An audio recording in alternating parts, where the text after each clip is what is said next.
ఈ 708 కోట్ల రూపాయలతో కలుపుకొని ఈ 57 నెలల కాలంలోనే అక్షరాల మీ అన్న ప్రభుత్వం చెల్లించిన ఈ పూర్తి ఫీజుల మొత్తాన్నే తీసుకుంటే ఏకంగా 29,66,000 మంది పిల్లలకు మంచి జరిగిస్తూ ఇప్పటిదాకా జగనన్న విద్యా దీవెన అనే ఈ ఒక్క కార్యక్రమం ద్వారానే 12,609 కోట్ల రూపాయలు నా అక్క చెల్లెమ్మల కుటుంబాల ఖాతాల్లోకి నేరుగా జమ చేయడం జరిగింది. ఆ తల్లుల ఖాతాల్లోకి నేరుగా జమ చేయడం జరిగింది.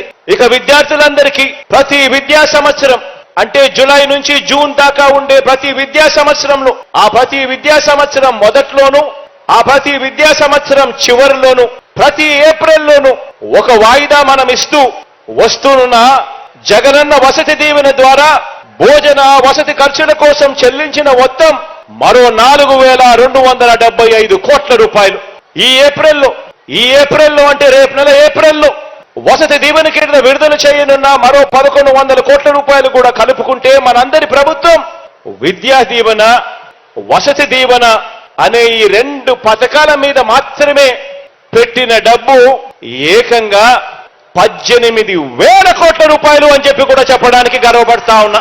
ఇలా కేవలం పెద్ద చదువులు చదువుతా ఉన్న పిల్లలు బాగుపడాలి, ఆ కుటుంబాలు బాగుపడాలి, ఆ పిల్లలకు మంచి జరగాలి, ఆ కుటుంబాలకు మంచి జరగాలి అని ప్రతి అడుగు కూడా వేస్తూ వచ్చాం.